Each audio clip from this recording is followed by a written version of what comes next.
Hello everyone, কেমন আছো তোমরা সবাই? আশা করি সবাই ভালো আছো, আমিও ভালো আছি। কড়াই দিয়ে স্টার্ট করছি। আজকের রেসিপি হচ্ছে ওলের ডাঁটা।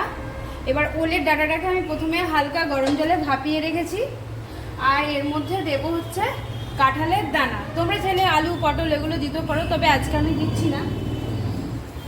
আমি কড়াইতে প্রথমে ফোড়ন দিয়ে দিলাম কালো জিরে,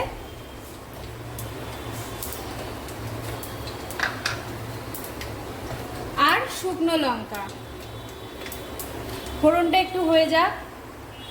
দেখো আমার এখানে ফোড়নটা হয়ে গেছে। এরপরে আমি এর মধ্যে দিয়ে দেবো আমিও এই কাঁঠালের দানাটা আমি ভালো করে হালকা ভাপিয়ে নিয়েছিলাম, এর জলটা ঝরিয়ে রেখেছিলাম। এবার আমি এর মধ্যে দিয়ে দিলাম।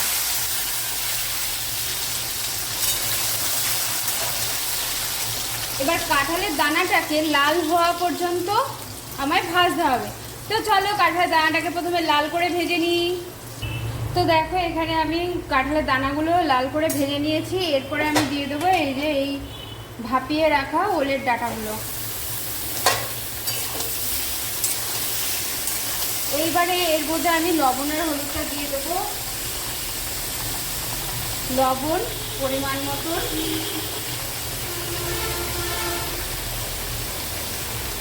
আর দিয়ে দিলাম হলুদ। এটাকে আবারও ভালো করে ভাজা ভাজা করে নেব। এটা একদম ড্রাই রান্না হবে। তো চলো এটাকে প্রথমে আবারও ভাজা ভাজা করে নিই, তারপরে আবার ফিরে আসছি। তো দেখো এটা আমার ভাজা হয়ে গেছে অলমোস্ট। এবার এর মধ্যে আমি দিয়ে দেবো লঙ্কা,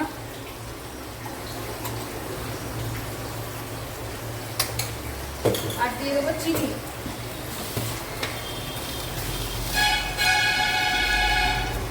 যে যেরকম চিনি খাবে সে সেরকম চিনি দেবে। এবার এটাকে আমি মিক্স করে নেব। তো চলো এটাকে আমি প্রথমে মিশিয়ে নিই। আমার লঙ্কাটা চিনিটা ভালো করে মেশানো হয়ে গেছে। এরপরে আমি দিয়ে দেবো সর্ষে বাটাটা। এখানে আমি সর্ষে আর পোস্ত একসঙ্গে বেটে নিয়েছি। আমি 2 চামচ মতন সর্ষে দিলাম,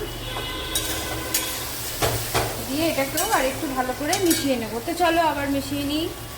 তো দেখো আমার এই কাঁঠালের দানা দিয়ে ওলের ডাঁটাটা রেডি। এবার এটাকে আমি নামিয়ে নেব। তো চলো নামিয়ে নিই। তো এই যে আমার ওলের ডাঁটা দিয়ে কাঁঠালের দানা দিয়ে রেসিপিটা রেডি। আমি এটার মধ্যে সর্ষে পোস্ত বাটা দিয়ে লঙ্কা বাটা দিয়ে করেছি। তোমরা এরকমভাবে বাড়িতে বানিয়ে খেয়ে দেখবে তোমাদের কীরকম লাগে। যদি ভালো লাগে তাহলে আমার চ্যানেলটাকে ফলো করে দিও। ফেসবুক থেকে যারা দেখবে তারা অবশ্যই আমার চ্যানেলটাকে ফলো করে দেবে। লাইক কমেন্ট শেয়ার অবশ্যই করবে, আর আমাকে কমেন্টে জানাবে যে তোমরা বাড়িতে রান্না করে খেয়ে তোমাদের কেমন লাগলো। আর ইউটিউব থেকে যারা দেখবে তারা ইউটিউবের চ্যানেলটাকে সাবস্ক্রাইব করে দেবে। তো আজকের মতো টাটা, দেখা হবে নেক্সট কোনো ভিডিওতে রেসিপি নিয়ে অবশ্যই। টাটা।